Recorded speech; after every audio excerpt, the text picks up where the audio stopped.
Hey everybody, it's your friend Ralph here. Thanks for giving me a minute or two to take a look at this. Sometimes when you're angry and you got stuff built up, the best way to release it is to just talk about it and let it be known, because if you just internally try to deal with it, it doesn't go away. It just keeps brewing and brewing and brewing. And you can never get rid of it. That's my thought, at least. Most of the things that really made me mad in my life. And I was hoping to share something today that really angered me. And I don't know, maybe get some opinions on it, or at least just get the truth on something that happened. And, what anyone's thought is. So what I'm going to say is I started driving Uber in January of 2006. So obviously this is about an Uber issue. So I started driving January 2016, and I remember I was working a security job at the time. So the security job was it was kind of a crappy job, but it was super easy. And I work like 40 hours Monday through Friday there, and then I picked up my Uber job, and the Uber job was mostly just as a side thing, and I would do that a couple hours on Friday night after work, and then Saturday, and then maybe the Browns games or whatever on Sunday.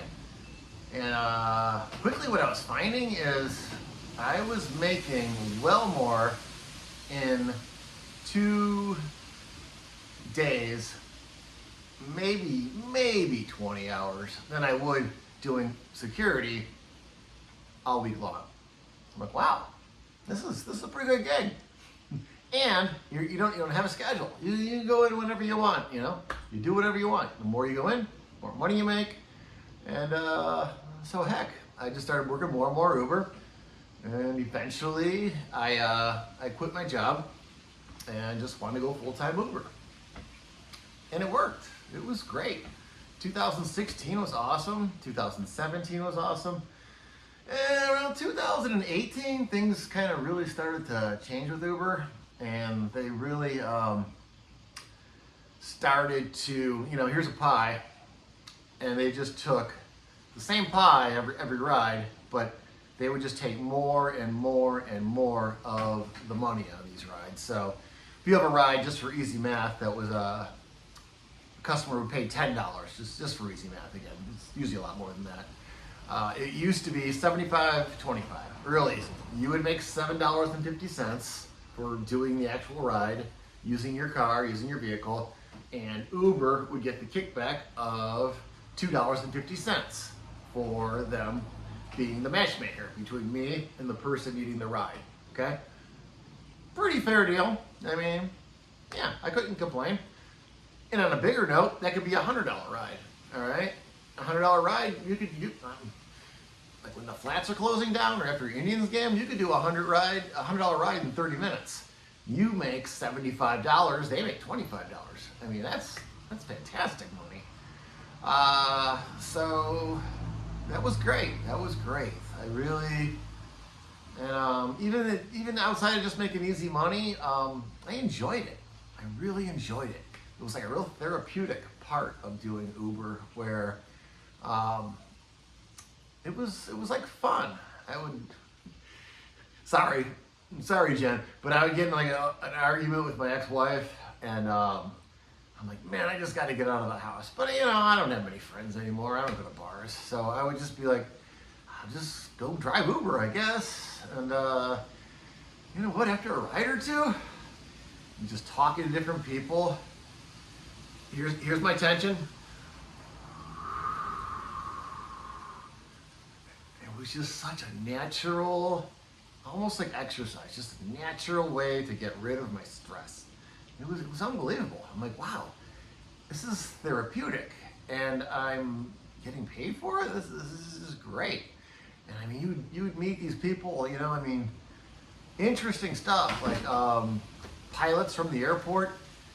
And they would just be, they got done with like a 4-day route all across the country.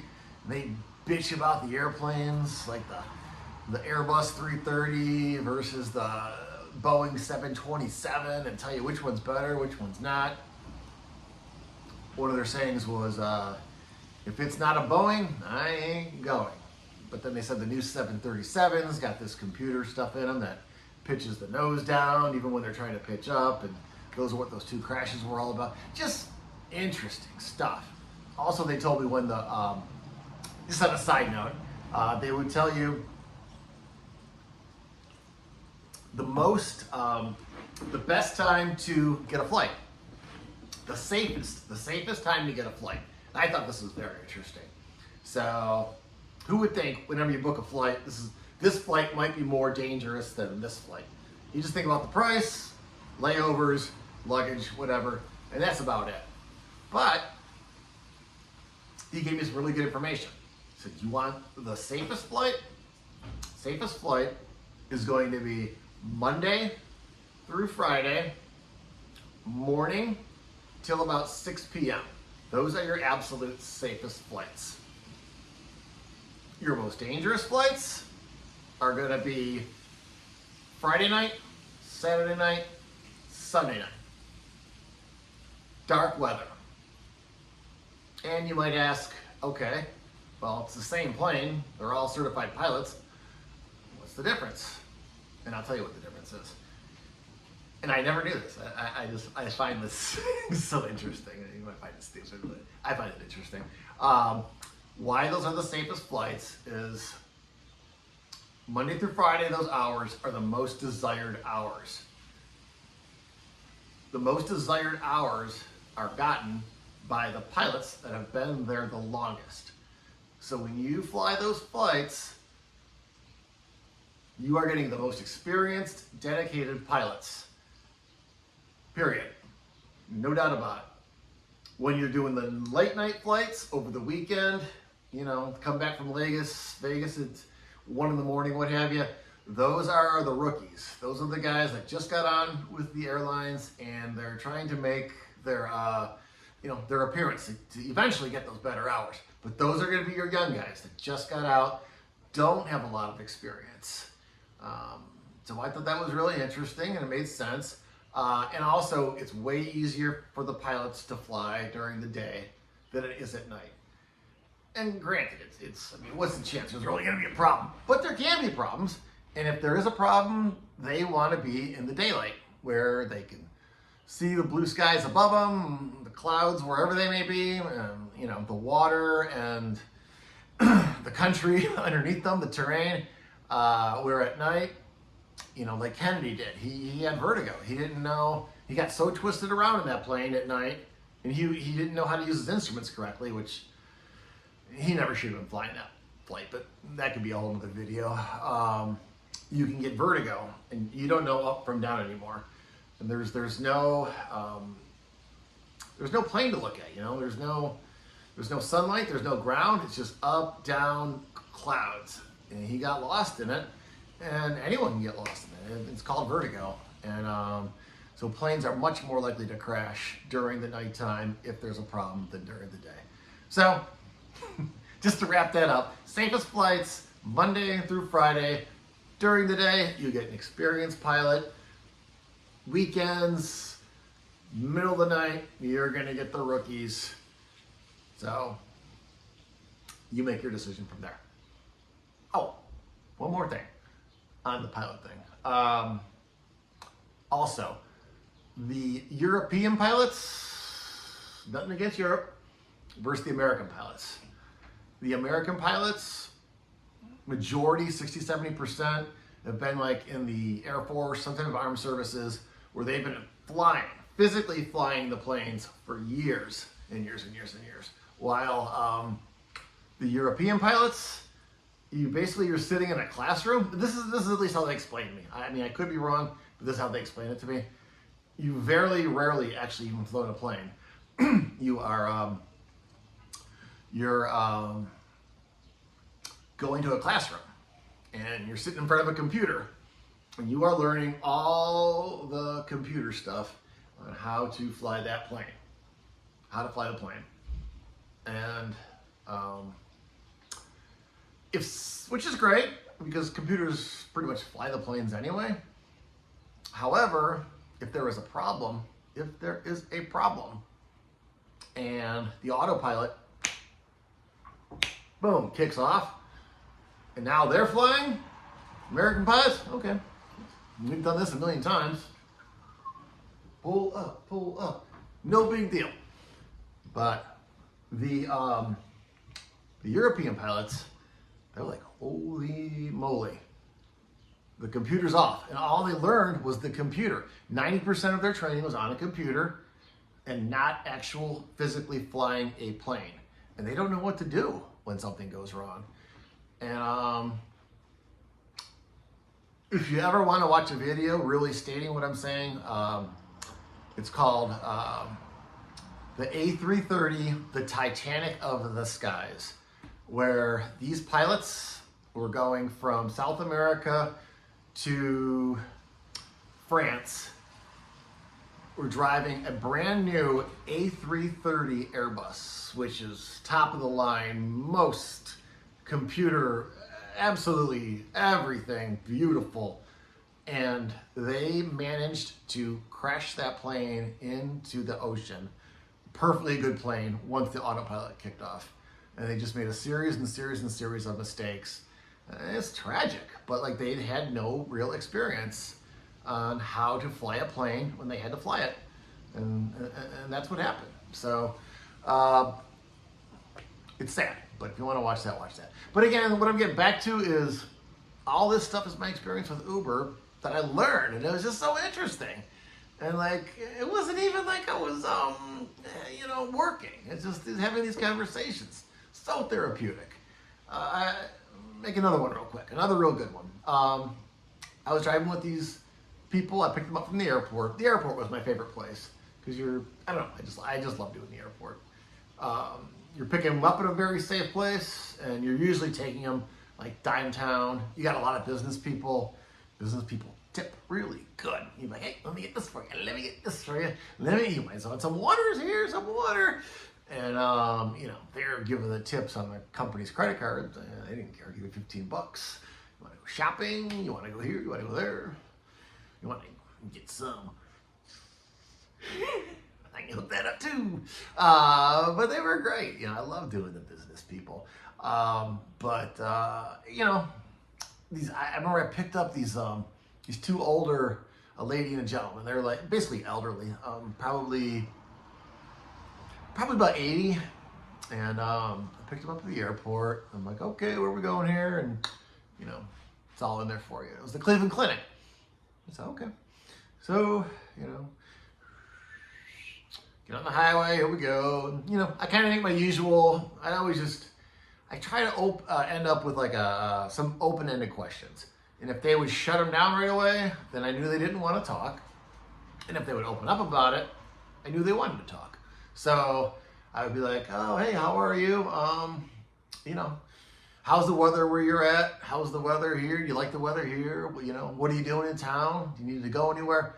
And if it's just no, yes, weather's fine, if it's just quick, closed questions, then okay, they just want to sit back there, relax. And that's fine, and I do that. If they expand it, well, the weather's nice, but it's going to get like this, it's going to get like that, and this time of the year you can go skiing, what have you. Then you want to engage and talk. And generally, the more you're engaging and talking, you're going to get a tip. So, of course, older people generally have more money than younger people. Pardon me. Driving to the Cleveland Clinic, and they look kind of somber, They look kind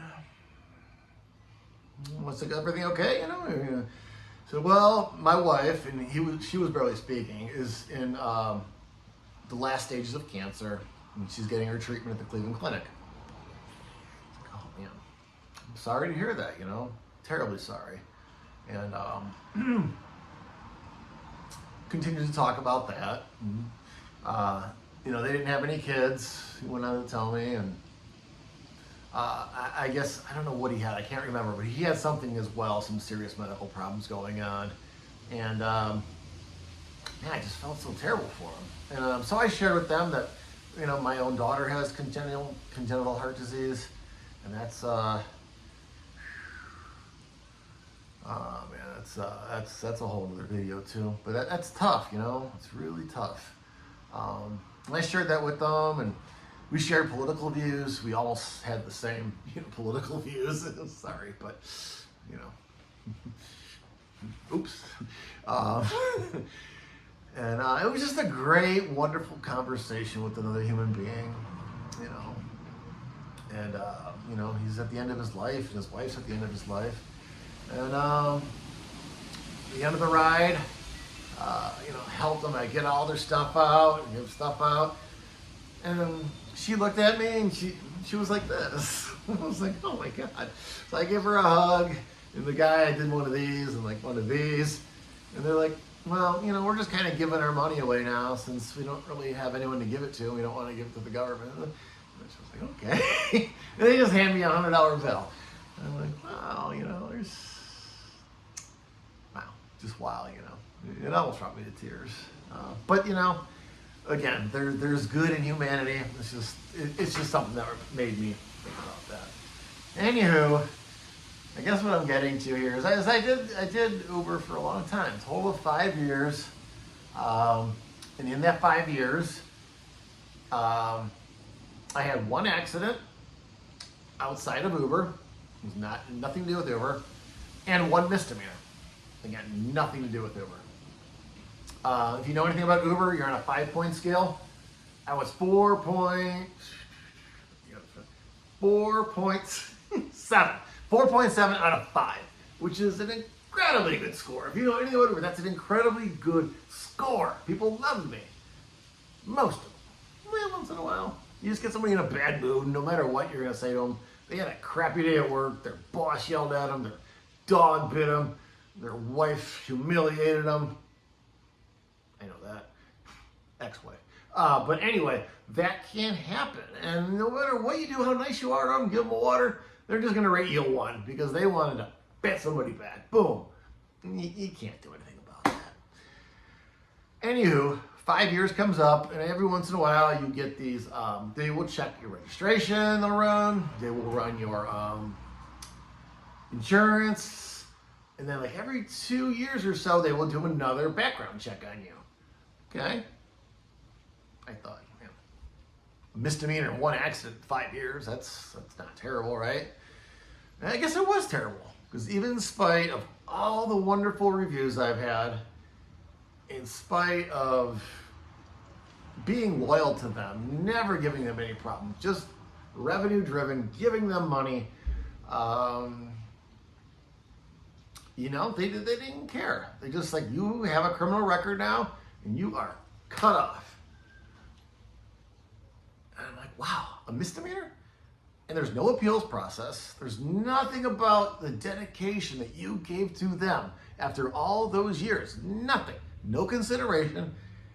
Even worse, you cannot get unemployment because you are considered an independent contractor, quote, quote.